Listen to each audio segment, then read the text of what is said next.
What's up, everybody? We're live. We got Alex from Playing with Fire in the house tonight. This is Purple Pod. Thank you for showing up. Why don't you like the video on your way in and subscribe? Follow us on the podcast Instagram as well, please. Um, we're live now on Facebook, Twitch, Twitter, Rumble, and YouTube all at the same time. Go sign up for my coaching as well if you're a guy that needs personal help in dating. And you want to show some support, you can go follow the Patreon. You can see some girls getting kicked out on there. And if you want to show the best support, you can just sign up you can just sign up right now on the YouTube memberships. That way, you can get some really cool emojis for the live show. Check out the merch store too while you are at it. And I'm now streaming on all audio platforms, guys, so you can check me out on all of them. And yeah, please add me on Instagram, though. Please, I need to grow that account. Alex, thank you for so much for coming, bro. Why don't you introduce yourself, man, so everybody knows who you are? Yeah, dude. Thanks for having me. I'm excited to find out what the purple pill is. Although I think I have an idea, but we could talk about it a little bit more. Yeah, Yeah, my name is Alex. I run a channel called Playing with Fire. We specialize in giving like practical, like straightforward, no BS dating advice. Yeah, it's kind of what we're known for. Primarily, we do a lot of online dating stuff, but we've also branched down to just like cold approach and even a little bit of social circle, some relationship stuff. So yeah, we do a little bit of everything. But yeah, so if you want to like actually learn things that work, they're based on like experience and not just my experience, but experience of dozens of other people. That's kind of channel we're at. If you want to like just circle joke or mentally masturbate about various like theories, then probably not the best channel for you. yeah. I know exactly what you're talking about, bro. It's like the main thing I talk shit about all the time. So I want to go into that then more since you said you do a lot of online dating stuff. Like, what do you think is the best online dating platform right now? Like, what's like the number one app that everybody should be using? There really isn't the best one. There's what I call the top three, which is Tinder, Bumble, and Hinge. Which one is going to be the best will depend on where you live and also like your looks or your ethnicity to some extent too.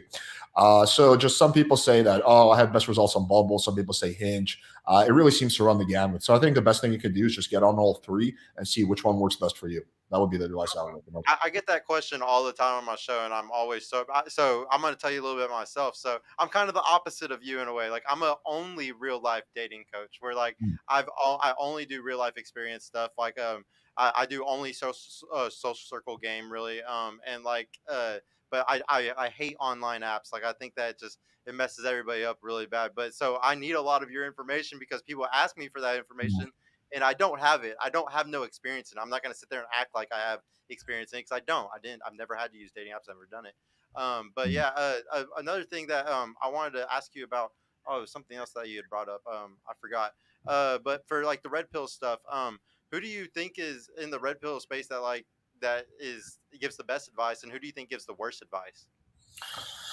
Are we defining red pill like very, very loosely? Like would Andrew Yeah, Tate? we're just gonna say anybody in the manosphere. Yeah, because Oh, you're even about in Andrew the Tate master. said that he's walking away from it. You know that he's not red pill anymore. That's what he said like recently. So even accounting for that, who do you think just in the whole manosphere gives the best advice? Who do you think kind of gives like the worst advice? Yeah, so I think in the manosphere, if we're making it broader, I definitely, obviously, I think my channel's the top of the list. But of course, I'm like heavily biased because of that. But other people besides me, I would say I would give credit to Ultimate Man Project, which is Marcus and Alex Lindbergh's and David's channel.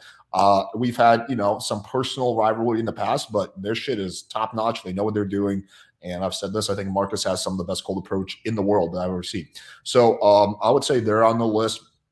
I think that base Zeus gives pretty decent advice. I don't think it's as detailed as mine, but if you're a beginner, like you're kind of like low intermediate, I think his is a great place to get started. I think Coach Kyle is really solid. He did delete some of his like older infield, which is a shame, but I know why he did that because he was worried about getting canceled. But I think the advice he gives is very practical and straightforward, so I like him. Even something like Charisma on Command, they don't do like dating apps or cold approach, but they do give good like confidence tips. I like their breakdowns. I think they're pretty solid. Their Charisma, breakdowns I think are good. Um, Off the top of my head, I think that's basically it.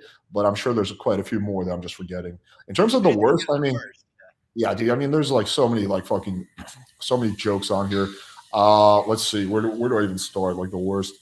Like Rolo would not even be the worst on my list because he's like he would be close, but he wouldn't be at actually like the very bottom. I think on my list of like the worst, I just have to think of people who are just like massive like like jokes. Like okay, I think that the rip off Fresh and Fit podcast. You know those dudes that like are the Oh, Walmart version. unfiltered, bro.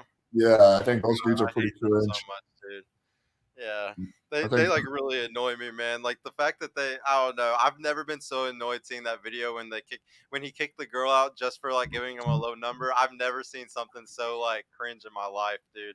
Ever in my life. I'm not surprised that it got picked. What what's crazy is so many people, what's his name did a review who has like 7 million subs, like Abba and LINKTRee. Breach did a review, and those guys still barely only got like probably I think that they only got like 1,000 subs from like all the views from all that, like all those people like trying to search them and shit. And Well, that's dude, I sad. can tell you why that's the Embarrassing. case.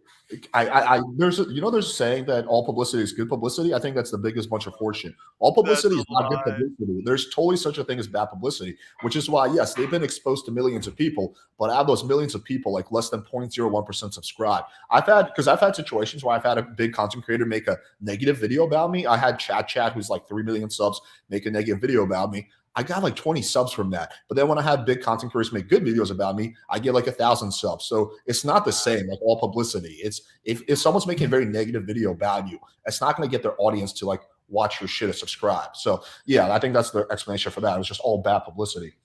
That's actually really good to learn though, just especially in my early YouTube life. So like that's kind of like what I'm going through right now. Rolo kind of like baited me. He like called me out to like say how I really felt about some things cuz I've been like a pretty fence rider for the most part to always want to like be able to collab with all the red pillars and with the PU or not with the red pillars and with the trad cons. Like I have like a very I'll explain to you in a second what purple pill is for me or whatever, but I have a very like middle approach when it comes to like relationships and dating and stuff like that. And so I never wanted to get on either person's bad side, but like Rolo kind of called me out for it, and like so I made a response, and now it's just like he hates me, and then I started trolling everybody after that, and now it's Well, just I don't he know, hates I've lost everybody.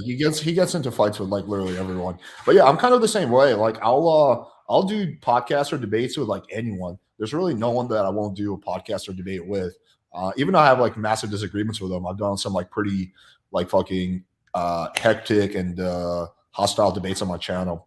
I think it's pretty cringe if you can only have conversations with people who agree with you. I think that's pretty lame.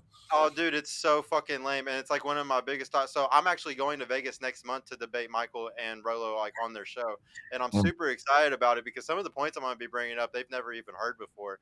It's just pushing the barrier to conversation. It's just like they've been. I think some of like the old cats in Red Pill have literally been like saying the same circular shit for literally a decade, like literally the same fucking shit. And I don't know. I can't even stand it after 1 year of learning this stuff because I did everything in the real world first. And I just got into YouTube 7 months ago because I was like, oh, I hate all these people who are like lying. It seems like, or they're not giving good advice that's like realistic from real life. So it's like since I've been in the real world, I'll come and give real world advice that like I've actually experienced. Is it so? Like, why did you even get into this stuff? It happened like kind of as an accident. So it started off with Facebook. I had this Facebook group, and this was like around 2017. Back then, I was working in solar sales. I was like pretty high up on the, not high up, but like I was making good money. I was making six figures comfortably, like with the career I had. So I wasn't trying to be like a dating coach or something like that. That's the point I'm making. Mm, And I had this Facebook group because I've always enjoyed writing like ever since I was a kid. So I wanted to like share my stories, like share my hookup stories, right? So in that group, I was just sharing a lot of like like stories like, oh, I banged this chick from Tinder. Here's exactly what happened. Here are the screenshot conversations, right? And it was like kind of like a word of mouth thing because a lot of people started inviting each other and joining each other. So the group slowly grew, and then the company I worked for basically went bankrupt overnight due to some massive mistakes upper management made. So I was like kind of out of a job, and I had like what 10 months of unemployment. So I decided to see how far I could run with playing with fire. And then Vice did like a hit piece on me in 2018. So I lost my Facebook group. So I had to diversify to other platforms. So that's when I got on YouTube. wow, It that's was crazy. primarily because of a Vice article. Yeah. That's crazy, Vice. What assholes. So what do you think Purple Pill is? Like whenever you first saw my stuff, like what did you think my channel was even about? I think purple to me from what I've heard, as far as on chance, like taking the best parts of all the pills and combining them, right? Is that the premise of it? Oh, I so like you know who AMS is, Alpha Male Strategies. Yeah. I actually like him a lot because his advice is really based off real life stuff. Like he's Oh, just I actually don't like his advice to a good amount, so I you might have a know, disagreement. well, because it's really bad advice if because he's such an alpha that like he gets away with things that like most guys will never be able to like take his advice because they'll never be able to like look like him and be like him. But I just like how funny he is. But he says purple pill is somebody who's red pilled but still chooses to be in relationships, because you must be a dumbass to want to be in a relationship after you've learned about female nature. But it's like, to me, like I think relationships are like the answer to like a lot of today's problems. Like I've really pushed for well, not marriage specifically, but just relationships and just people coming together more. So that's why I called it Purple Pill Pod, was because of that. Are you a relationship person, or do you want guys to stay single, as long as possible? Like, do you think marriage is I good don't to care. them? I'm in a 3 year relationship right now myself. I'm very happy in my relationship. I love my girlfriend. I've brought her on many times to my channel. So I'm very public about the fact that I'm very happily in a relationship. But I don't think there's a right or wrong answer. I think it depends on what you want. When I was in like my mid 20s, I just wanted to fuck a bunch of chicks. So at that point, I don't think a relationship would have been the right call for me. I really just think it depends on what you want. Do you want something that's more consistent and stable, or do you want to just fuck as many girls as possible, right? And that's what we'll determine. So again, I don't have any dog in that fight. I don't think it's like saying what's better, steak or sushi. Like it just depends on you. There's no one that thing Yeah, that's objectively better. In yeah, terms of like the like red pill realities, yeah, I mean, sure, some of them are true, but I think there are also a lot of them like overblown. Like hypergamy, for example. There's this idea that like women just could not resist a higher value guy, and then like as soon as her girlfriend meets a guy who makes more money than you or has a better six pack than you, she's just going to automatically gravitate towards his dick, jump on it, and then it's out of your control. But like they don't really acknowledge the fact that not all girls are the same level of hypergamy. Some girls have a very low level of hypergamy where as long as she's happy with you and her needs are being met, she's not going to trade up. In fact, that's a good amount of girls. But there are some girls, a small percentage of girls who are very hypergamous and will continue trading up, right? But it's like yeah. you can't paint all women with one broad stroke and say they're all these like hypergamous gold diggers, right? Because again, that's a small percentage of girls, and then it's like a spectrum, right? There's like moderate levels of hypergamy, lower levels of hypergamy. So if you're screening very carefully for the right kind of partner, you can avoid having like 99% of the red pill horror stories happen to you. I think all of that stuff comes from a combination of a lack of screening and poor communication, I um, completely and agree. resentment. And if you just have good communication, you screen very carefully, and you don't allow the relationship to develop resentment, you can avoid a lot of these like horror stories. Honestly, Yeah, it's usually just cluster B disorder girls, that like are, just messed up in the head, like yeah. hypersexual women. Like, you just gotta find the red flags and avoid them. And like, it's so funny because they complain so much sometimes, but it's literally the exception to the rule. All those girls are the exception. It's not Mhm. most of the women; it's the Right. exception. And it's like y'all are blaming, most of the women when a lot of them are really good. And it's so funny that that's what like hurts red pill, is like the guys like literally shoot themselves in the foot. What's some other things that you disagree with red pill on? Wait, should we quickly touch on some of the things I disagree with AMS on and then move on to red pill? Yeah, do that, please. Yeah, I would love to hear some of that. Okay, okay. So I'll preface by saying I do think AMS. I don't think he's a LARPer. I do think he actually gets laid and whatnot. He's a confident dude. He's very funny. Right. He used to be, I believe, a stand-up comedian before he started doing what he was doing. So Yeah, he's I'm funny. not. So he's not like a fraud, right? I just think some of his advice is like way off. Like one of the things he says is that don't confirm over text before the date. So he's saying like, yeah, basically like let's say me and a girl make plans for I don't know, today is Wednesday for Friday. So his advice would be for me to just show up on the date on Friday at 8 p.m. and hope that she shows up because he thinks confirming for the date is low value. But in reality, that's pure nonsense. If you don't confirm for the date, the girl's just going to think the girl's either going to forget herself or she's going to think you forgot and she's going to preemptively flake on you and make other plans, right? So, like, not confirming on a date is one of the dumbest things you can do. And that can actually make a huge I've difference. never heard him say that. That's crazy if he Yeah. said that. I I feel have a like so. whole I have a whole video where I react to things he says. Oh no, so like the one thing that so tell me what you think about this though, is that I would still do the same thing, but not text them until like 2 or 3 hours before the date. Like 2 or 3 hours before, I'll confirm and say, hey, I'm gonna pick you up this time. Is that cool? Or like, hey, I'm picking you up at this time. I'm gonna say, is that cool? I'll just say, hey, I'm picking you up this time. It's better than nothing, but it's not optimal. I think optimal depends how So when far do out you the date. think? Yeah. So if the date is like 4 or 5 days out, I think what you want to do is send her like a playful reminder the night before, like, "Hey, pick out a cute outfit for tomorrow." Yet, like a playful reminder, and then day of the date, you want to confirm like when you wake up, like, "Hey, still good for tonight." I don't think you want to leave it up to like the last minute. 2 or 3 hours beforehand is definitely better than not confirming at all. But the problem is that there's going to be a good amount of girls who are going to think that you're flaking on them, and what they will do is they will They'll make preemptively flake different on plans. you. They'll Yeah. preemptively flake on you because they think you're going to flake on them. And I've had these situations happen when sometimes I'm like lazy and I forget to confirm right up until the date.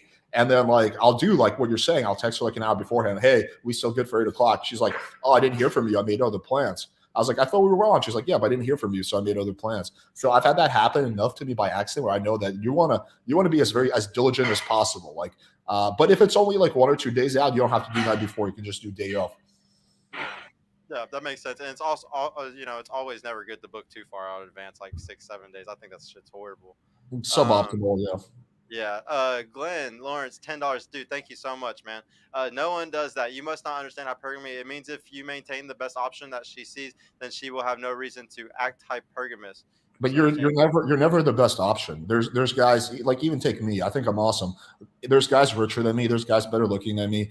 There's guys funnier than me that my girlfriend I'm sure interacts with, right? Either at the gym or at work or whatever. Like I'm sure, like I guarantee you, she's been approached by better looking guys than me. She's been approached by richer guys than me. And that's any girl, right? So you can never be the best option. That's impossible. Are you going to be the richest, most jacked, most funniest, most charismatic person on the planet? Like it's just not practical. Like there are going to be guys who are going to be higher value that she will come along. The difference is that the reason she will not go with those guys is because she has a massive amounts of investment in the relationship. So if you're like if it's in a vacuum, so a girl is at a bar, she gets approached by two guys. One of them is lower value, one of them is higher value. Generally speaking, she will gravitate towards the high value guy. However, if there's massive amounts of investment in the relationship with the lower value guy, that will cause her not to, unless she's like very hypergamous, to go for the higher value guy. So the idea of being the best option is not feasible at all. It's like not possible. You'll never be the best option. I like her. I like the idea of hypergamy as like an inspiration for the. I think he was kind of like saying it's like an inspiration for the guy to like be the best he can at all points in time. Like that's what I like about hypergamy. It's Oh yeah, like that's cool. I'm down with that. like it's a good fuel, I guess, in the fire for that one. What's another thing that you disagree with AMS on? Okay, so that was a big one. Another one, he says never ever double text. He says the only time it's acceptable to double text is that I think he said if you're laying in the hospital and you're about to die, then you can double text. He's making a joke, but the point is that never double text. But I've had so many girls I've hooked up with because I double texted. The fact of the matter is, like, especially the more attractive girls who are like social, they get hit up left and right, and sometimes they just forget to respond. And if you're not diligent, if you're not persistent, if you don't follow up, that you're never going to see her again. So I think that not double texting is like an ego thing, but from like a game perspective, it's not a good advice. Like you should double text in certain situations. Like I do Yeah. it all the time, and it works. So yeah. So I could definitely see how it works, but I'll play devil's advocate for AMS. So what do you think about when it comes to like game and frame? Like, do you have like an opinion when it comes to frame? Do you ever teach guys about frame, holding frame, and Yeah. a lot about game? I mean, how do you define game and how do you define frame? Game I define pretty simply. It's your ability to seduce and sleep with a girl. That doesn't involve money. That's the key caveat. Can't involve money. So your ability or it doesn't involve like external things like job promotions or something like that. So your ability to seduce and sleep with a girl, not involving money or other very external things. That could be things like the words you say. That could be your charisma. That could be your vibe. That could be your confidence. That could be your demeanor. That could be the strategy you use, whether you take her to a bar or to a restaurant or you meet her straight at your place. It's a combination of external and internal things. Internal is like your inner stuff, and external is like the strategy that you follow, right? Some guys have really good inner stuff, but their external strategy sucks. And more often than not, it's vice versa. They kind of know their external strategy, but their inner stuff sucks. Like they have a lot of trauma. They're not confident. They're not charismatic. They get nervous. They freeze and they don't escalate. So that's how I would define game. Frame, I think, is I would probably say frame is like the underlying reality. So basically, like I have my version of reality, you have your version of reality. So if I'm frame controlling you, I'm getting you to adopt my idea of reality. So for example, I'll give you an example how it applies to games. So for me, in my reality, for a girl to fuck me on the first night, it doesn't make her a slut, doesn't make her anything, right? A lot of girls, their frame is that no, like if I fuck a guy on the first night, that is bad, that is a negative, right? So sometimes we'll have these frame battles on a date where the girl is like, yeah, I want to go back to your place, but I can't, right? So her frame is like, hey, if I do this, is bad. My frame is good. And then slowly through persuasion, right? Not explicit persuasion. I'm not like logically explaining to her, but through implicit persuasion, I'm getting her to jump into my frame. So I might start asking her questions. I'd be like, well, where did you hear that? Why do you think it's bad to go home with a guy that you really like? She'll be like, oh, well, like they say it makes a girl look easy. and I'll be like, well, do you feel it makes you easy for you to express your sexual desires? She'll be like, no, I don't, but that's what like society says. I'll be like, well, do you think society is always correct? So almost like a therapist, you're like asking probing questions and then reframing things, and then eventually, if you're good, you can persuade her to come around to your frame. Yeah. Well, I was gonna like fight for AMS there. I feel like why he says not to double text is because I think it's great if you're just trying to hit. If you're just trying to have sex, I think it's fine. But like for relationship things, I would never want to double text a girl because I want girls coming always into my frame. Like girls always chasing me, kind of. I don't believe in chasing girls. It's something that I'm super against because I use social circle game and I also teach. So I'm very much like Michael Sartain, where like I'm friends with women. Like that's a big part of like what I teach is like how to be friends with women and like how to leverage that to get more women into your life. So whenever I've never had to chase women. I don't do it. Women just come into my frame, and so that's why I've never double texted. Like I said, if I want to smash a hot girl, yeah, you definitely will like do a little bit extra stuff just to smash. But I'm not going to end up doing that all the time because then that just means that I'm just trying I'm trying to be in her frame. I'm trying to always be in a relationship with her. She's not chasing me. I want like even I rather take the adjustable 7 that's going to come into my frame and come into like what I want than me have to chase the 9 or 10 that's a baddie, but she's gonna have control over me because she's a baddie, you know. Let me ask you a question. Do you think that you can not chase, but at the same time be persistent, or are those mutually exclusive in your eyes? Mm, Not chase, but be mutually But persistent. by be persistent, are those or are those exclusive, mutually exclusive? Well, I would consider chasing like the same as simping, and my definition of simping is an unequal exchange of value. So I'm just not going to do unequal. So I'm not going to double text because I expect her to text back because that would be equal. It's just I always expect an equal exchange of value, especially if I'm doing all the right stuff, like paying for dinner, like doing all the masculine man things. I just expect the equal exchange of value, and because if I don't see that equal exchange and I'm having to chase more, then I feel like they're not valuing me how I want to be valued. Sure, I agree with that. Yeah, you don't want to like yeah, you don't want to chase. You don't want to have unequal where you're doing a lot of stuff for the girl. She's not doing much for you. I agree with you. That's bad. You don't want to be in that situation, right? But I think we also have to like consider impact or like consider intensity. So like there's a big difference between like fucking doing the girl's laundry and like sending her one extra text. They're not on the same scale, right? So I think Yeah, that true. it is okay to be extra persistent off the bat, and you can be persistent without chasing. So an example of that is you would hit her with a takeaway. So for example, let's say I text a girl like we should grab drinks Saturday night. She doesn't respond. So if I wanted to chase, I would say something like, "Is that okay for you? Like, can you do?" Or I would say something like, "How's your day going?" Right? That's a little bit chasey. But if I hit her with a takeaway, I say, "If you're too nervous, I understand." Right? I'm kind of Mhm. pulling back a little bit, so I'm being persistent, but at the same time, I'm not chasing. Another example I would give, like recently, I did an interview with Austin Dunham. I've been trying to get that interview for like 2 fucking years, dude. I was so fucking persistent with that dude. I would email him like fucking once every 2 months. Hey, Austin, what's going on, man? Checking in. Fucking spent 2 years to get him on an interview, right? So you can make the argument that I was like chasing the fuck out of him, right? But at the end of the day, it was a net positive. We had a really good conversation. He said that he's really happy he came on. He introduced me to one of his friends, who's someone else I've been trying to get on the podcast. So overall, it was like an overall net positive. But I wasn't like chasing him in the sense that I'm like, come on, bro, please do my podcast, like begging him. I was just very, very persistent. So I come from like a Yeah. sales background where if you weren't persistent in sales, you were not going to get that many sales. So I'm just like, I've understood the value of being persistent, but you can actually be persistent without chasing. It's just a very fine line you have to walk. Yeah, dude. No, you're very yeah. I could tell that you're good at sales, definitely, and that is true. That it would come from a sales skill. I gotta ask, what do you think about Myron's prescription of guys need to have 50 bodies before they think about settling down? It's one of the few things that I think Myron is not like that far off about. I don't know about the number 50. I just the I would say my prescription would be like you want to be in the double digits. I don't think it has to be 50. I think like 10 is enough. But if we ignore the number and just focus on like the big picture, which is you want to get some sexual experience with girls before settling down, I think that's generally a good idea. Like I don't think that's a bad piece of advice. Yeah, yeah, yeah. I completely agree too. So like, what do you think is but say like those guys? Do you think that there's a num like or I'll take it back. Should the guy ask a girl what her body count is? Do you teach guys that they should even try to investigate and look up the Carfax on their girls?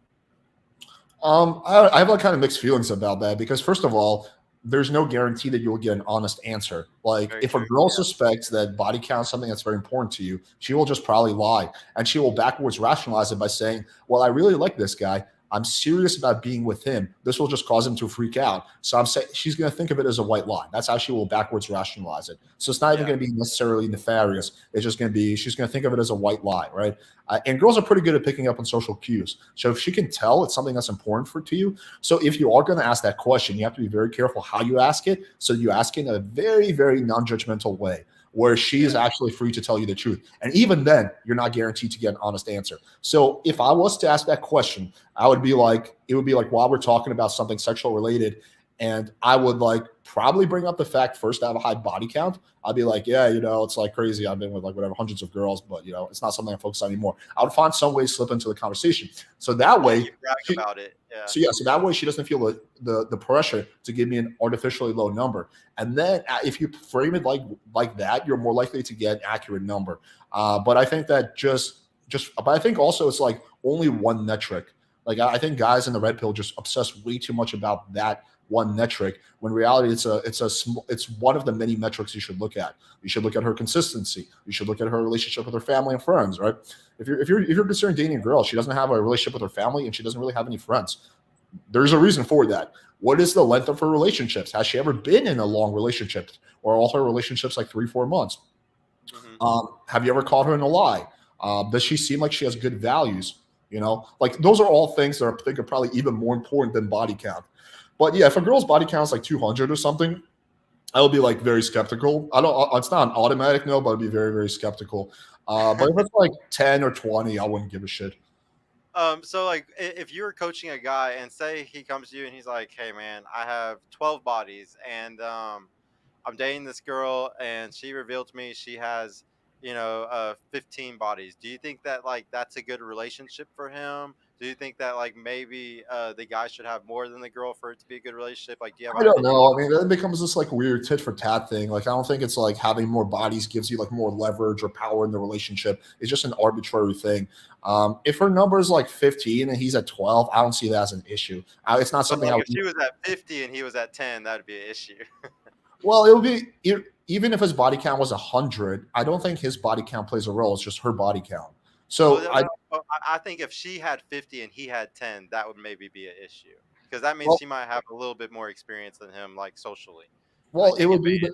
it would be the same, but for me, it would be no different than if his number was 100 and she was at 50, because I would focus on her because maybe he's just been in like long relationships for like most of his life. Like, like I have friends whose body Yeah, counts true. are like 9 or 10, but they've been with women all their life. They just go from long relationship to long relationship, right? So Yeah, they're they're just just serial monogamous. Yeah. yeah, so I wouldn't say that like those guys lack experience with women. They have just as much experience as me. They just a different kind of experience.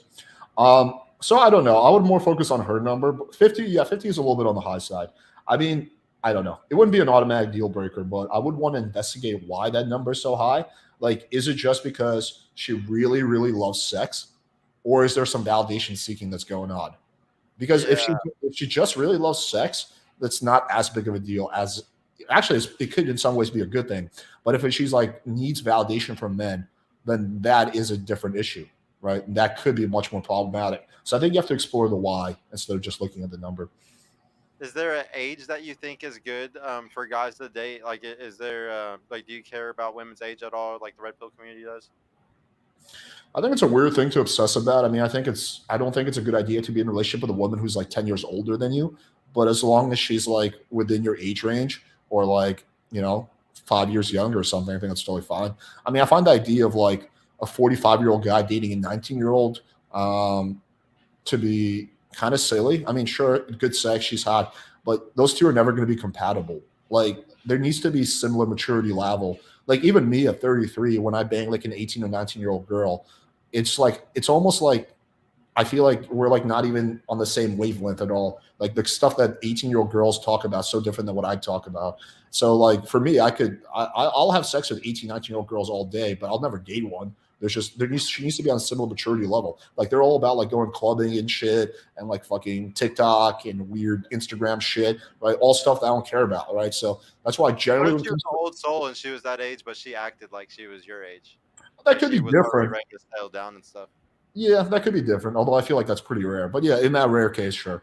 Yeah, I really don't like the super old guys with the young girls either. And the biggest reason why though is like what I always say is there's a difference between like Leonardo DiCaprio where he's always dated young women, and then a guy who's like 45 and it's the first time he's ever showed up to like the family cookout, and it's his first time to have a girlfriend and it's a 19-year-old. It's like, okay, bro, like you haven't had any relationships for like 25 years. Like this is weird. Like your first relationship and it's this young girl. I think that's weird. Yeah. I I think don't you know. also have to be skeptical of her motives because, especially when you get past 45, you get to like 50, 55, like, and there's a 19-year girl that's dating you, it's probably for your money. Like, she doesn't physically find you attractive. She's not interested in your stories from like fucking Vietnam. You know, like, what is the motive? I mean, could Unless be. he's the gig of Grandpa Chad. I mean, I don't know. Like, my dad is 55. He's dating a 40-year-old, right? But they're like on a similar wavelength, you know. So I'm like, okay. But if he was dating like a 20-year-old, I'll be like, all right, dude, she probably wants you for something else, you know. Most likely, not always, but most likely. What was something else that you disagree with AMS on? Okay, so there was a double texting thing. There was the never confirm on a date. There was I did this video like 2 years ago. So if you want, we can pull it You up. I go to guess. Rolo now. I want to hear some stuff that you disagree with Rolo on. Oh, with Rolo, yeah, I can pull up a whole list here that I got. Dude, Okay, please. so these are going to run the gamut. So number one, false allegations. Rolo has made false allegations against me and other YouTubers. The one he has made against me is that I'm being paid for by this guy Anthony Johnson to make videos against him, which is just Who's laughable. Anthony Johnson? He's the guy that runs 21 Convention. It's like an event he does in Orlando. Okay. Yeah, He's I'm just so new to this YouTube stuff, bro. Every time I hear names, I'm just like, huh? Huh?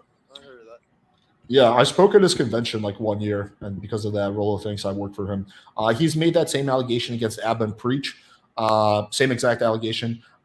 He also, when Donovan made some false allegations, Rolo kind of defended him. So I don't like his hypocrisy on, or not even just the hypocrisy, just like the tendency to make false allegations against men.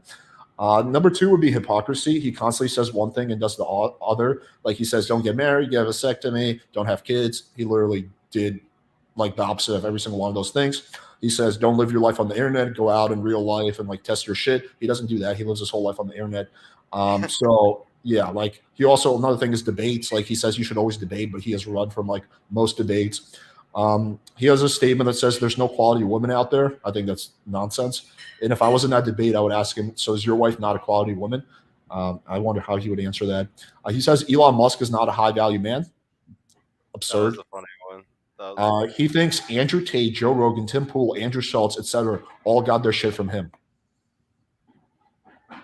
Andrew Schultz. That's yeah. Just you might not know Andrew Schultz, but Tim Pool, Joe Rogan, pretty big Yeah, I names. know them. Yeah. No, no, I know. Yeah. I know who Andrew Schultz is. I didn't know that he said that though. That's really crazy. I watch He a had lot of. he released this like graphic, and it's like it shows them at the top, and then it shows them as like these like whatever. But the basic idea is that these people are all leeching from him.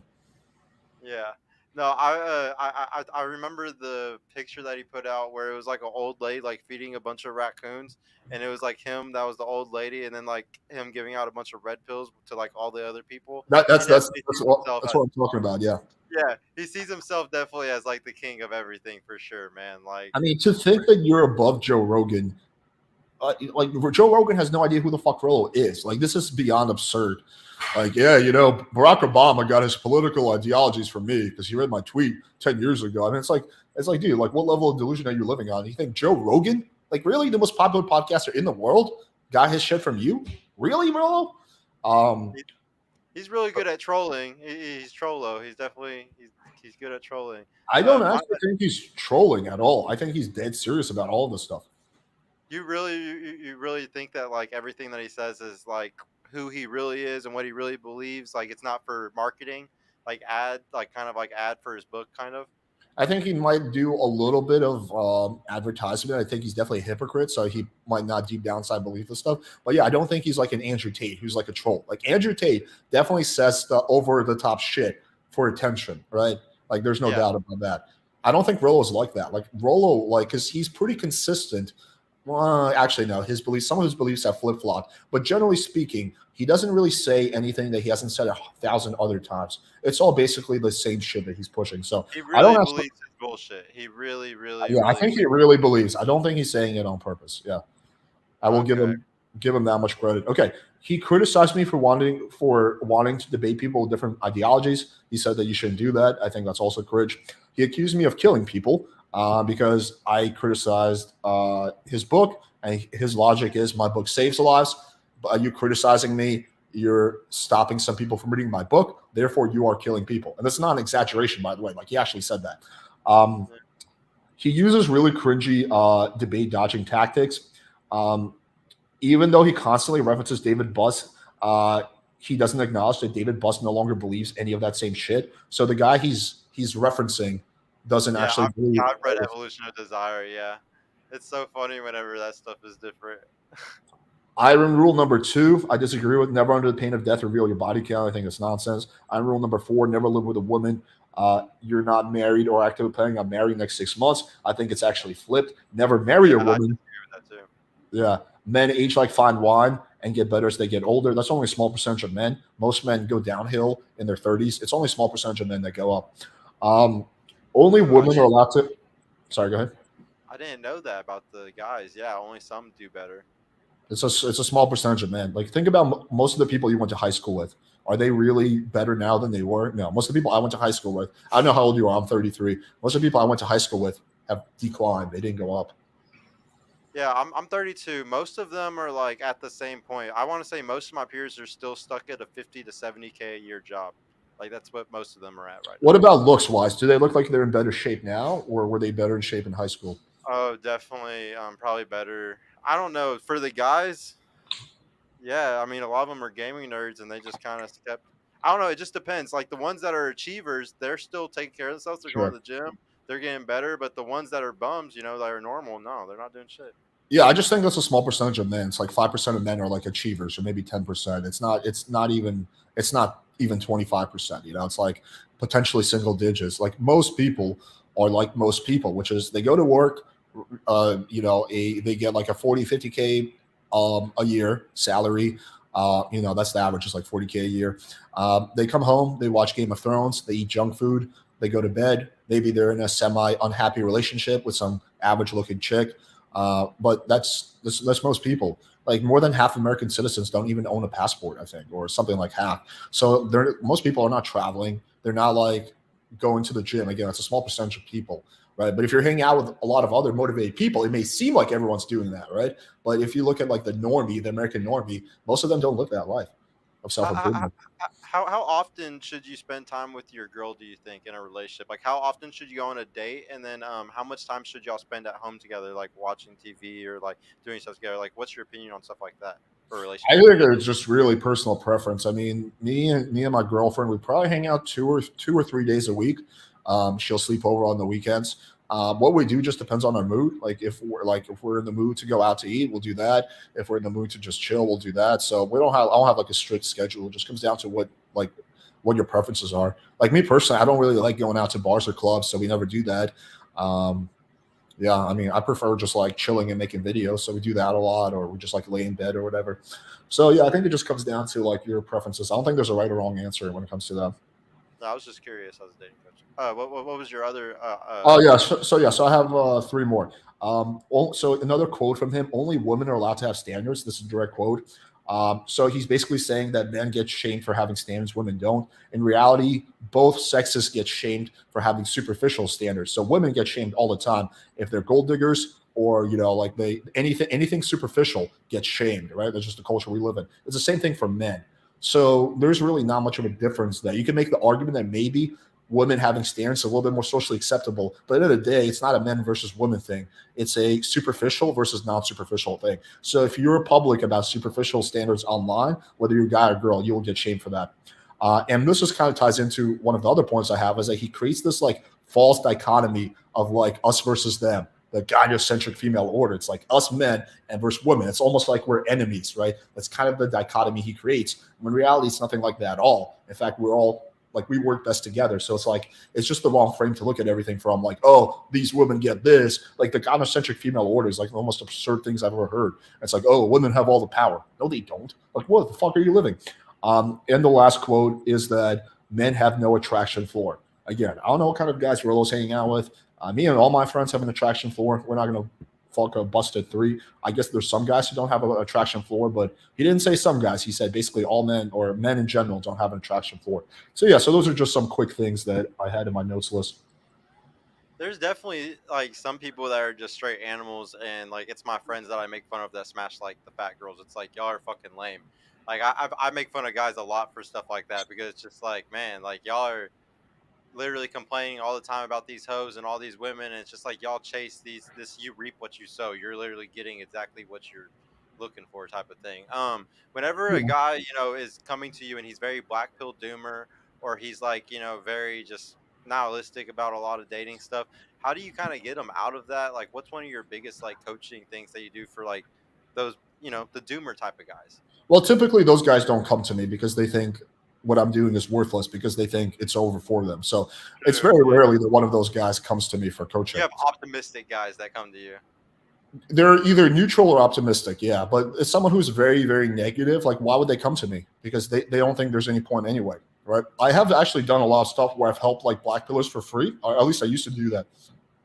It never worked out. They would always like not really take my advice and then find a way to blame it on me. Like I've had like black pillars who I've debated where I just felt bad for them and say, hey, listen, man, I will help you for free. Create your Tinder profile. Like send me your photos, and then like they don't follow up, or then like they like send me like two shitty photos. I'm like, hey, dude, you gotta get better photos. So they're like, well, fuck you. I thought you said you could help me. They're not like really. Most of them are not actually interested in improving. That's the issue. But I guess if I was to do this, like very rarely when this happens, ideally the best thing I can do is point out logical situations in his life that contradict his narrative. So if a guy was like, is like, yeah, man, it's like I just think I'm too ugly for dating. Just like I think every girl finds me too unattractive. I'll be like, okay, well, like what's your dating history like? Have you been with girls? He's like, yeah, yeah. Okay, tell me about your ex girlfriend. Oh, blah blah blah, blonde, big tits. I'm like, okay, she seems pretty attractive. He's like, well, yeah, yeah, she was hot. So you're saying that women don't find you attractive, but here's an example of women finding you attractive. And they're like, well, yeah, but that's like a one time thing. I was like, okay, well, what? And then I just like basically try to point out the contradictions of their thought. That's the best thing you can do. But sometimes you don't have enough reference experience to pull from. So then you do secondhand. So if I have like an Indian guy who's like bald, right, who thinks it's over for him because he's Indian, I'll show him photos of another Indian client I had who looks like him. I'll be like, here's this guy, right? He looks exactly like you. And here's the girls he's sleeping with. So if he can do it, Wow. why can't you Yeah. do it? So that's typically how I would approach that. Is you just gotta like get them to start questioning their reality. But that's really hard because a lot of these people are way too invested in their identity and in their reality. Yeah, they're into they're too down the rabbit hole for the red pill sometimes. Um, but if you could say that like there's a certain show or a certain influencer that's doing doing the best for in the red pill sphere, I'm gonna say specifically because you already said like a lot of other guys in the red pill area, and we'll include like Andrew Tate in this. Which one of them is like helping guys the most? Would you say? Do you think Myron helps guys really well? Do you think like Andrew Tate helps guys really well? Any of them really? The one that comes to mind would be Coach Greg Adams, or I think Ooh, I like CGA. Kevin Yeah. Samuels was good. I think Kevin Samuels was pretty decent. I didn't agree with everything he said, but I would say either Coach Greg Adams or the deceased Kevin Samuels. And then of those like specific people that I'm talking about, who do you think is like the worst other than Rolo? Like, is there any guys that you just cannot fucking stand that are like the red pill guys? You're just like, God, you're fucking so stupid, man. I think modern life dating is really cringe. I Um, love MLD. That's messed up. Yeah, I mean, well, he actually reached out to me a few months ago. I mean, I don't dislike him as a person. I just think the stuff he says is really cringe. Um, Let me see, who else do I think is really cringe? Richard Cooper is really cringe. Donovan Sharp is like extra extra cringe. Donovan Sharp might be the worst one. I never watched Donovan. I've never watched Richard really either. I need to. I know. I thought Richard is like somebody that everybody considers is like so smart and stuff. But yeah, I've never No, watched any of his content no, before. I think he's a fucking average intelligence at best now. I A mean, lot of he the older guys really seem like they've been on the internet for 10 years talking about the same echo chamber bullshit, and they just don't know about women actually in real life. That's what pisses me off about them, like the older guys. Well, I think you have to also look at like if there's hypocrisy. So it's like okay, let's take Donovan Sharp. He constantly says don't date women who are past the wall, who are single mothers. Yet the girl he's married to, it was a single mother who was past the Yeah. wall, according to his own admission. So like, well, if post the wall single mothers are so bad, why are you dating one, right? Like, or let's take a look at Richard Cooper. He also constantly bitches about single mothers.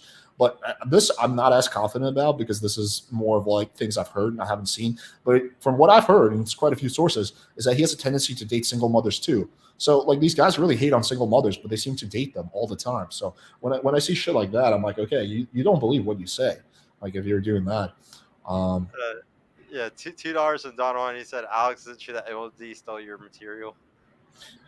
I don't know. That's what some people told me, but I haven't verified it independently. So I didn't really look into it closely, so I can't say for sure. It's just what So, people told me, but I so don't what do know. you think about like copywriting? Like it's like everybody stands on the shoulders of giants on YouTube. Like everybody takes from everybody when it comes to all types of stuff, whether it's information or the like the classes, like the courses. Like it's crazy. It's so easy. Like an example, it's so easy to say, like, if I want to make myself a sex expert, for me to go to like Sterling Cooper's books and pay the $20-$30 for his books or whatever, and copy it, put it on Chat GPT, say, hey, change this up to a whole different wording, same book, throw it on my own link tree and say that now I'm a sex expert and here's my book on it. Like it's just so easy to like take stuff from other people. Like, what's your opinion on that and on YouTube? Like, does it bother you? Do you just accept it and just say fuck it? Well, yeah, Like, I I'm mean, new it's to it's all this stuff because it's crazy to me being new to it.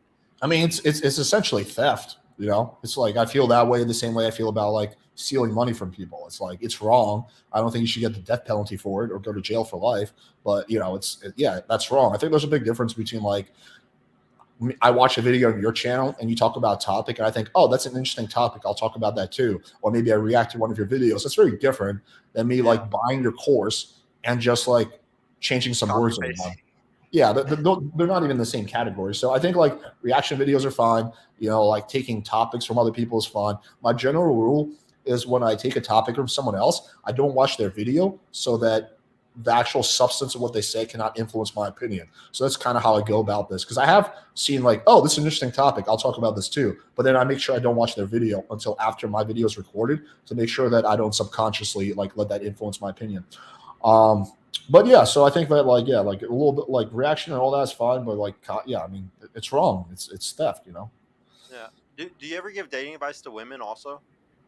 Not often. I have some female fans, and like they have like asked me on a personal level, like if it's a hot chick who wants like dating advice, like I'll send her a voice memo and like give her my thoughts. But in terms of videos, not really. It, do you think that men and women have different like dating strategies? Like would you say that if you did have to start giving advice to women just randomly, you just start doing it? Do you think that your dating advice for the woman would be contradictory to the dating advice that you give to the men? I don't know if it would be contradictory. It would just be different. I actually have, now that I think about it, I've coached two women in my whole career. Like two women liked me so much they did a paid coaching call with me. And going off that and just the women that I know, their issues are quite different than the issues men have. They're not struggling with a lack of options, right? Any Yeah. girl, even if she's busted, has thousands of dudes in her Tinder or whatever. What girls are struggling with is screening. So she doesn't know which one of those thousand guys, because she doesn't want to go on a thousand dates. She doesn't know which one of those thousands guys is going to be the right one for her. So Yep. with a girl, I'll help them really craft their bio to screen out guys that are not looking for the same thing as them, and I'll also teach them how to communicate in a very direct way to make sure they don't want to on dates with guys who are looking for something different. Like if a girl wants a relationship, right? Like she's serious about that. It doesn't make sense for her to go on dates with guys who just want a one night stand. So it's like, how do you filter those guys out? So that's kind of what I will teach her. Also, when it comes to like past the early stages, like I think communication is a really big thing. And a lot of girls, they don't communicate what they want or what they need, and then things just come to a boiling point. So yeah, like the advice I give will be substantially different for sure. There might be a little bit of overlap, but the advice will be generally different.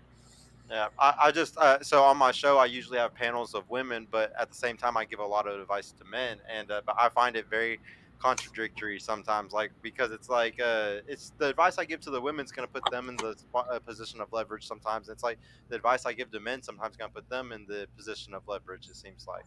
So it makes it really hard for me to do my job, it feels like.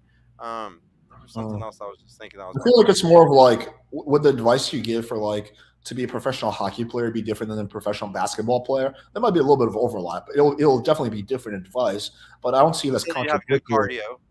Yeah. Yeah, there's a little bit of overlap, right? Like the overlap here would be look as good as possible, right? You know, go to the gym, try to communicate your boundaries clearly. There's some overlap, but it's just like I don't see it as contradictory. I just see it as like two different things, two different paths. I'm trying to think what I was about to ask you. It was some advice for men. Uh, I need to get better at my coaching, so I was gonna ask you everything that I can remember. There was something else. What is something that's like the typical first thing, like whenever like you get a client, like what's the first thing they need to work on, like get better at? Like 9 times out of 10, what Most is it? commonly, it's their photos. Like most people's photos suck. So I show them how to get better photos. That's probably the And most common thing. do they always do like? Do you always suggest like professional photography, or like do you Oh, show people how to you don't do need to. photography? I have a video called "How to Do a Photo Shoot at Home," where I walk people through how to do it with like your friend. No, you can have your friend do it as long as they know what they're doing. So no, you don't have to. You don't. There's benefits to doing professional photography, but it's not necessary. Like two-thirds of my photo, maybe like half of the photos I use on my Tinder weren't taken by like a professional photographer. They were taken either by like my mom, my girlfriend, or my friend. So Well, we're gonna have to steal something from MLD really quick. It's trademarked, but the Money Muscles game frame. What's at the top of the list, and like check it down. Like, what's most important? You think money at the top, muscles at man, the top? What do you think? that's one big disagreement I have with the Red Pill Committee. I think they completely overvalue how much money will help you with dating. We can discuss that if you want, but I would say game at the top, muscles below that, and money below that. Game at the top, muscles below that, and then money at the bottom. Yeah, Okay. Yeah. So, and game it would just be so like I always consider game as like social skills. Like I feel same like you thing. can have really good game just by being around people enough and learning enough about like like all your sales skills. Like that stuff that you learn from being around people a lot and having to like having to sell yourself all the time. And So so social skills covers inner game, which is very important. It doesn't really cover outer game, like your strategy, because you can have really good social skills, but have a really bad strategy where you're like, oh, I'm going to take her to dinner, and then I'm going to take her on a romantic walk on the beach, right? And they're like, why am I never getting laid? You know, so you could have good social skills and a bad strategy. So I think mm, that why I like yeah, games that encompasses social skills with strategy, and that's the because you kind of need both because you can have yeah. like good game but poor, I mean, good social skills but poor strategy, and then you're going to struggle. You know. One thing that bothers me about game is that so like Mr. like I'll give you a perfect example like Mr. Locario, I think that's what his name is, Oh and yeah, yeah.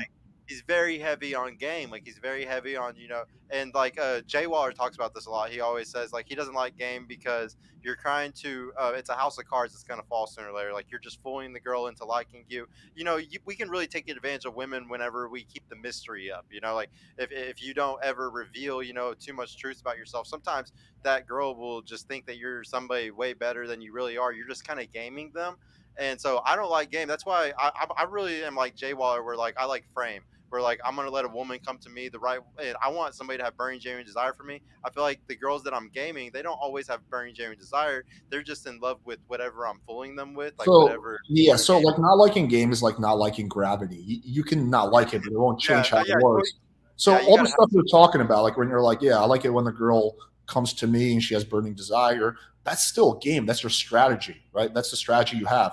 I'm assuming when you meet up with a girl, you're not just sitting there and pointing to your dick and being like, right? You're still talking to a girl. You're flirting with her. You're probably cracking some jokes, maybe some light touches. Like all of that is game. I mean, just a lot of people don't call it a game, but that is game. Anything Yeah, that's related to your ability to seduce and sleep with a woman, right? So yeah, like all the stuff you're talking, you're just saying that you don't like one type of game and you prefer another type of game, which is fine. You prefer more of the like, I'm gonna like, pull back and have the girl chase me type of game, which is fine. That's just a different type of game than what like maybe Mr. Lucario will do, but they're still yeah, both games. literally the opposite. But yeah, it is game. I just really don't like games or what scares me about game is that when we teach guys these things, some of them lose their value or they'll end up simping or like that's like my biggest thing. Like I But just hate. that's really bad game though. Like if you're simping, Yeah, that's poor game. yeah. Well, It's a it's funny strategy. though. It's just a very bad strategy, right? So Yeah, super bad strategy. I Two mean, dollars from Don. it's kind of like like being afraid of fitness because some people will like hurt themselves, right? Like if you're doing it correctly, like it should be a positive thing. It's the same thing with game. Like if you're like simping is an example of like how you could hurt yourself in the gym. You just went in a really dumb direction, right? But it's still game, but it's just a really poor version of game. But if you're following like the better strategies, sorry, what were you gonna say? No, tell the Don Juan said $2. Alex, tell Sergio about those PUAs roasting Waller. Tell me about it, bro. I actually don't know anything about that. I've never seen. I don't know much about Justin. All I know about him is that he says that he likes my texting videos because multiple people have pointed that out. I sent him an email a few weeks ago to get him on for a podcast, but yeah, I don't really know about anyone roasting him, so I don't know honestly. Yeah, I've been trying to get Waller on for a long time, and I'm even connected with Sterling Cooper, and I still Yeah, couldn't me get him too. on. And like I think it mostly comes down to the fact that I don't think he'd want to come on my show because we'd be talking a lot about relationships, and I think he's really good about keeping his relationships low key. Like he didn't want to talk about this stuff on whatever podcast the other day. He actually revealed a lot of stuff that he's never talked about before, and that was kind of weird, learning so much about him. What do you think about guys who want to do like the multiple women thing? Like, are you the type where you would ever do something like that if you were a billionaire or something like that, or do you think that all that's just kind of Well, goofy? I sort of do that because I'm in a one way open relationship, so I can fuck other girls, but she can't fuck any Yeah, dudes. So I sort of do that, but I don't do like the. It's not like polygamy or whatever. I don't have like multiple women I'm dating. I'm only dating my girlfriend. I just sleep around occasionally with other girls. you do I like think the main and the bitches thing. yeah, I mean, if I ever called her my main, she probably would not take kindly to that. But no, I think of her as my girlfriend, and the other girls that I fuck are purely casual. It's not like I'm seeing them over and over again, right? It's just that like I'll have a one night stand with them, or maybe see her twice, or maybe we'll have a threesome or something. But it's not like I have continuous relationships with those girls. I think that stuff is good. I mean, for me, that's kind of like the necessary middle ground because I really love my girlfriend. I love being in a relationship with her, but I don't know if I'm capable of like full monogamy. So for me, this is like the best of both worlds. But I don't. Everyone's And different. since y'all, yeah, what'd you say? No, sorry. Go ahead. Oh no. So like, how do you feel if she, well, I guess you would never know, but like, she, like how, like, what is your, like, you're fully comfortable with your girl, like, being loyal to you, like, how do you know that, like, she's always gonna be loyal to you, even though you're sleeping around with other people, like, y'all don't live together, that's what I was saying. Well, yeah, I mean, like at the end of the day, you don't know with any girl, even if you're in a monogamous relationship, right? I mean, there's people who live together, been married for 20 years, and then the wife cheats. So I think you have to look at certain things. And that's why you have to screen very carefully. So here's the things I look at. Number one, I have never called my girlfriend in a lie, and I've known her for 3 years. Like even my friends, I've caught in lies who I've known for like a year. Like I've never caught her in a lie, so that makes me think that she's very honest. Sure. Two is that she's very transparent. So like she'll like I'll joke around with her and be like, "Hey, let me see your phone," and she's like, "Okay, here you go." I'm like, "No, I was just kidding. Like, I don't actually have to go through your phone." She's like, "Listen, I have nothing to hide." So she just seems like very transparent. She'll tell me like if some guy approaches her, she'll tell me about. It. She's like, "Hey, I was at the gym today. Some guy came up to me. I talked to him for 30 seconds because I didn't. I was like, oh yeah, no worries." So that's the second thing I look at. The third thing I look at is like values. Like what are her values? I think she generally has really good values. She's very loyal to her friends. She's very loyal in general. I think she's a good human being who's like kind and caring. I don't think she has any like personality disorders. So those are like kind of the things you look at, right? I think that whether you're in a one-way open relationship or monogamous relationship isn't going to play a substantial role in whether she's going to cheat or not. It just doesn't come down to her level of honesty, her level of transparency, and her values. I think you have to look at. Yeah, no, yeah, it sounds like you got it going perfectly. She's the type of girl that's not gonna be fucking jealous. That's like the biggest issue is having a girl that's Yeah, super. that's true. Yeah, yeah, that is one thing. Yeah, she's not the jealous type at all. Yeah, yeah. If you get a jealous type of girlfriend, it's not the one way open thing is not going to work. Would you say that a lot of guys that you coach and stuff like that, I brought up earlier, like the girls that are hypersexual or like have personality disorders or like type B personality disorders, like would you say that you teach guys to like avoid those type of hypersexual girls, or like if a girl is very sexually desired for you, is that a good thing, a red flag? Like, what do you think about those things usually? Well, I think we got to separate personality disorders with high sex drive. Like I would say that like my girlfriend has a high sex drive, right? But it's not like, but it also it's like there is just raw sex drive. It's not a desire for novelty, right? Those two things are Not kind of because different. of trauma or anything. Yeah. Right. I just think there's a good amount of women who have like healthy. I mean, I don't think she's like a like super high. She's just like average for a healthy woman, you know, in her early 30s, right? So that But and I know you've met those girls that are just, you're just like, what the fuck, girl? Like, the hyper freaks, and yeah, okay. I think I know the girls who want to fuck like 10 times a day, basically. yeah, Yeah, those. Yeah, I mean, that I don't know. I fucked up with a few girls like that. It gets exhausting because they want to. You can't. Even, I can't fuck more than like 3 times a day. I just get exhausted. yeah. Yeah, for a relationship, I don't think it's a good idea to be with a girl who's like a sex addict or something like that, or has any kind of personality disorder. But just like a good, healthy libido, I think it's totally fine. I got in a big argument on the Peeps Network last night about that because like some of the guys were saying that they like the girls that are like that. It's like, dude, I'm not gonna be. If she's like that with me, then she's been like that with a lot of people. Then she's probably gonna cheat on me or something. If she's like super crazy, and especially if you can't keep up with it. If you're going 3 times a day and like you can't keep up with her, no, that like makes me insecure. I feel like she would definitely go fuck somebody else because I can't keep up. I need to be the one with the higher sex drive in my relationship. Mm, I think it should just be like somewhat comparable. But like, if you have a much higher sex drive than her, then like you're not getting laid as much as you want to. I think it should be like a kind of even. You know, that's probably the ideal situation. What does it say? Alice, can't believe you forgot when the pickup artist panel you had were saying my game is better than Jay Waller and I'll steal Jay Waller's girl. That's funny. No, I don't remember that. Who said that? I mean, it definitely wasn't me because I don't really know much about him or his girl. What? So a lot of people, disagree with like the having friends with girls, trying to use pre-selection. What's your opinion on that? Are you the type of usually you coach guys not be friends with girls at all? No, I mean I have some female friends. I think it's fine to have female friends. I just I don't like the idea of using. I think that strategy can work really well for certain guys like Michael Sartain. But I think if you're like kind of like a more beta guy, the last thing you want to do is like try befriending girls in order to get them to sleep with you. But if you're a high value guy who's like confident and like has good pre-selection, I think it could totally work.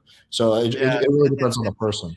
it's crazy when you see his like review pictures where it'll be like a guy that's like 5'4" with like a bunch of models next to him, like that went through his program, and it's like, oh yeah, like he's definitely Yeah, I getting mean, laid. to be fair though, we don't know if the girls are fucking him, right? I But you know know, that's what I think is funny about it too. Like I don't know, like don't get me wrong, I love Michael, but that's one of the biggest things when I go to Vegas next month when I debate them. I'm gonna honestly tear him apart on his program because there's a lot of things like so me and him.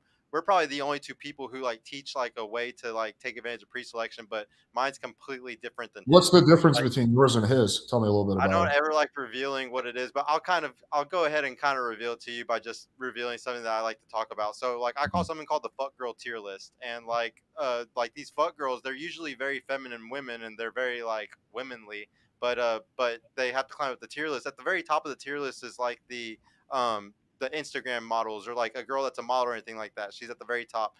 Those girls I say don't fuck with them at all. So like all of Michael Sartain's models and stuff that he sets up through his program and stuff, those are the girls at the top of the fuck girl tier list. Right under that would be strippers to me. Under the strippers would be the bottle girls or bartenders at clubs, and then under that would be restaurants. And What's the logic for not fucking the girls who are at the very top? I think it's okay to fuck them. I don't think it's okay to be in relationships with them. I think that they're not good if they've had so much attention. It's the Oh, yeah, validation. I I agree don't with it. want to. I don't want to be with a girl that has 30,000 followers, 50,000 followers, because the validation that she gets from Yeah, that, I will never be able to replicate on my own. And I don't want to deal. I don't want to deal with that for the rest of my life. Like I rather find a girl from the bottom of the tier list that only has 100 followers and is fresh out of her first or second or third relationship. And she's just she's just looking for the right guy. Like the problem is that I generally agree with you on that. Yeah. yeah, and like so a lot of guys one of the big things I talk about is, everybody's in a desert and there's little oases where there's really good feminine young women that aren't ruined Mhm. yet. And most people aren't going to those oases. Most people are going to the clubs, going to, just dating apps, going online, Instagram and stuff. And like I push away from all those things. I'm only real Well, you life. can meet a really great girl on a dating app. Like I met my girlfriend on Yeah. Bumble. The previous Yeah, I, I, girlfriend. I, I I definitely think that so I have tons of friends who have told me great stories, and I have four sisters, and three of them have found guys from dating apps. So I definitely support dating apps to an extent, but at the same time, sometimes it's a sexless void. Sometimes since there's nobody else connecting you to that person, it's like y'all can both kind of just fuck each other, and nobody's never gonna know. It's like it's a easy hedonistic route. Like I hate to get religious or get any way like that, but just sometimes it just turns into like a quick, easy like push for pleasure. It's just a little dopamine release, and I'm trying to get away from technology. Like a lot of the stuff that I teach is about getting away from technology, being more in the real world. Like I'm very organic about a lot of things. I made a lot of my money in my life off of growing food and off of doing stuff like that. So I'm just a very organic minded kind of person. Like that's like my whole niche, I guess, in the community is trying to take people back to that. That's how I'm trying to be different. Well, I'm all in favor of organic food. I eat like really healthy organic food. I'm like super picky about what I eat and whatnot. So what are some like red pill beliefs that you disagree with or that you agree with? Oh man. I really disagree with uh well, it's a lot of the kind of stuff that you were saying. It's a lot of the stuff that Destiny was bringing. Like Destiny brought up a lot of my Steelmans like the other night, like on their debate. But the biggest thing that bothers me is that most women aren't hoes. Like that's like the thing that really bothers me. Mm, Is that we just hear all the time in the manospheres that all these women are like this. We see yeah, on Fresh and Fit, we see Access Vegas, we see whatever podcast, and it's just all these girls are fucking OnlyFans or fucking just really yeah. really big hoes, and it's just like, dude, and like my show, I'm right here in Dallas, Texas. I bring on normal women. I don't have the budget to sit there and pay to get like these really fine blonde bitches on my show or anything. So I just bring normal women on. And I really reveal that some of these women are becoming red pill. My whole point of my show is to make them red pill. Like I want them to at least know the truth about a lot of these statistics. So I'll tell them the truth. One of the big things I push for, which you might disagree with or might not like, is that I tell them to keep their legs closed. I have a theory that the powers that be want us separate. They how red versus blue, politics and men versus women, rich versus poor. They want us to be hating each other in every aspect of reality. So the whole point of this is men and women need to come together. They want us to hate each other, and I don't think it's the women's fault. I think it's the men's fault. Men need to step up and be better. And if they were better providers, if we had more, if the dollar wasn't so devalued, guys would easily be providers, and women would be happier. If we didn't have all this advertisement in front of our eyes, they wouldn't want so many different things.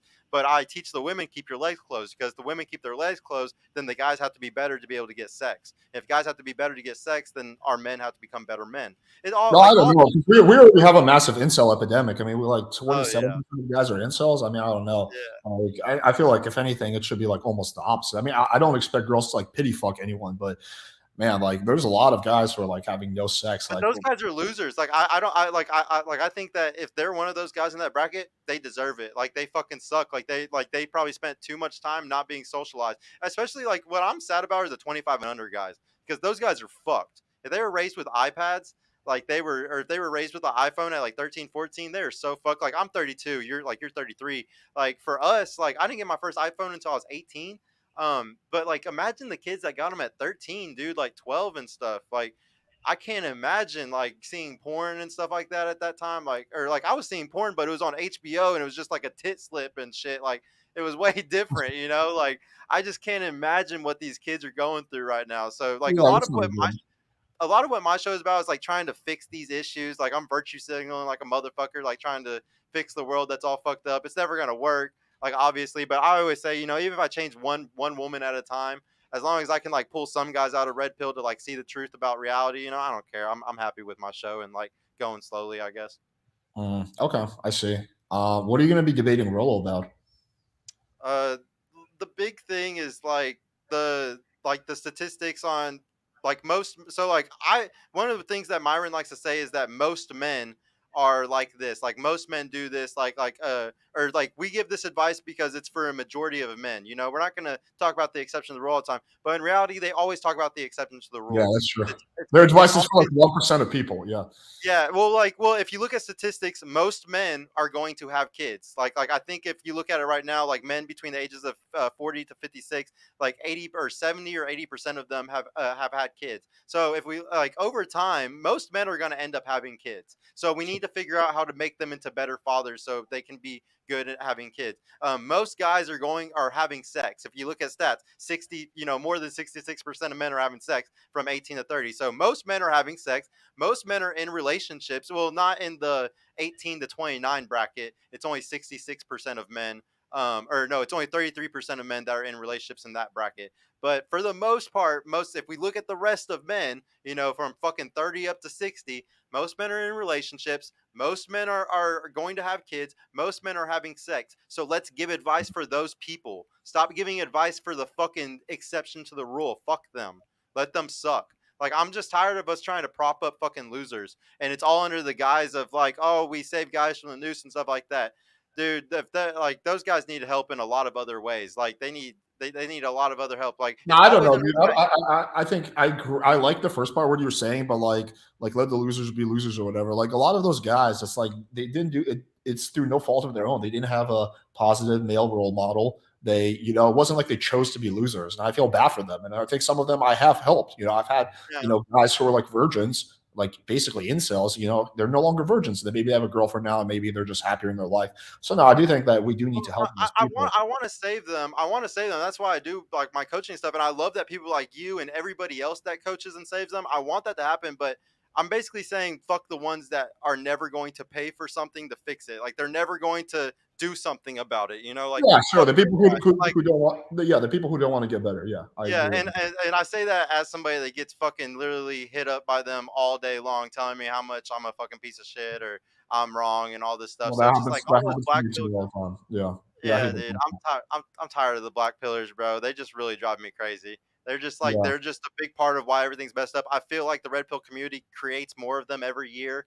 We got 2 or 3% just going up every year because it just everything keeps getting worse. And if they keep watching like these people telling them all this bad advice and shit, it's just gonna keep getting worse and worse and worse.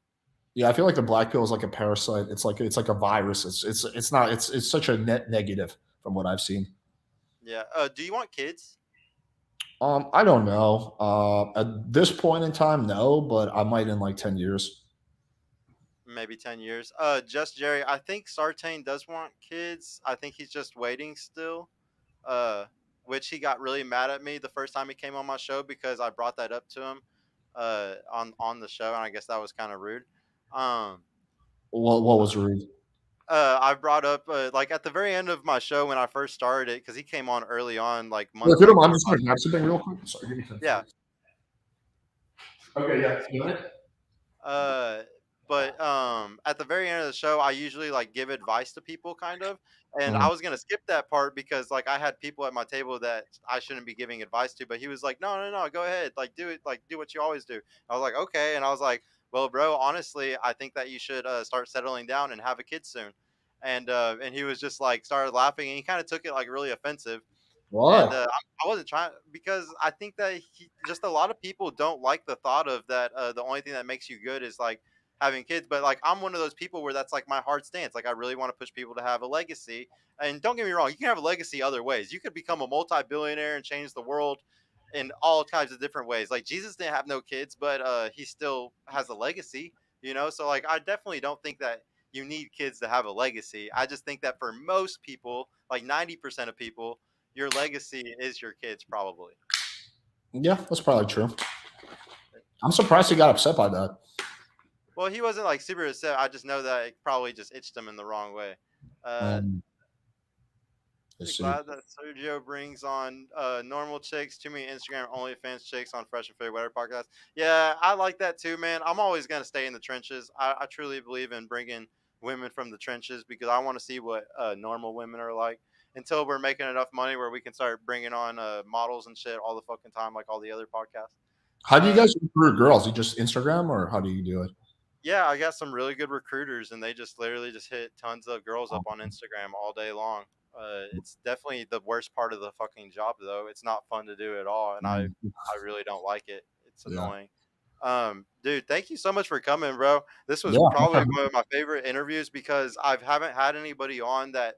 It was really good timing because I'm at war right now with the red pill community. So this was the greatest time you could have ever fucking came on. This is a good talk, man.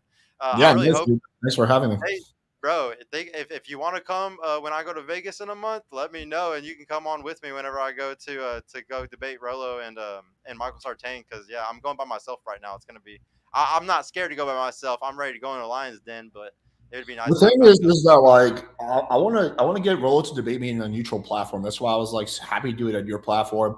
My offer is this, and it's still the same offer. Any neutral platform, I will pay for your plane ticket, Rolo. And he hasn't taken me up on that, so we'll see. I don't Yeah, know. he needs to he needs to start doing it because there's some really good moments that like come from his debates. Did you watch the one with Destiny where he said douche nozzle? Yeah, that was hilarious. Yeah, dude, that was hilarious. I don't think I've ever laughed so hard at a stream in my entire life. Well, I you was know, another funny thing about that one, did you see how often he was talking about Brandon Carter? We were like counting how many times he said Brandon Carter. He was like literally looked like he was in love with Brandon Carter. He's like, well, Brandon Carter the other day came out with his shirt off. His BBC was just like rubbing up against his leg. Like, yeah, dude, it felt like also he was just like obsessed with Brandon Carter. Oh, that's funny, dude. Yeah, no, he was. He kept bringing him up a lot. That's funny, dude. No, I really appreciate you coming, man. This was a good time. I'm gonna have to have you on again, dude. I Yeah, for really sure. hope that. Yeah, and I need to learn more from you because yeah, I'm not the best at my dating coaching, but if I can, learn from people like you and all those people that you mentioned at the beginning, I'm gonna be rewatching my show just so I can like write down all those names you said at the beginning, just so I can go check their shit out because I've never heard of a lot of those guys, man. Yeah, Yeah, I appreciate you, bro. yeah, dude. But Thank you so much for having me on. well, well, yeah, thank y'all guys for all coming. I appreciate everybody liked the video on y'all's way out, please. Oh, I forgot to say at the beginning of the show, guys, I'm doing a media package right now. If anybody's trying to grow a YouTube channel and trying to grow your Instagram accounts or any type of media stuff, I'm doing things super cheap. Nobody has a cheaper price than me right now. If you need any content pumped out, if you want to stop paying for ads and start growing organically, hit me up, please, guys. But yeah, I will see y'all guys later. Peace. Oh wait, Take care. one last $2 from Don Juan. Surge versus Artane, Trello on the Cucky corner. Watch it. Yeah, dude, it's definitely gonna be me versus Artane. You know It's that. definitely gonna be Me you and versus your team. Yeah. Rolo. Yeah, Rolo's gonna end up not saying that much, but I'm okay with that. But no, I appreciate y'all, man.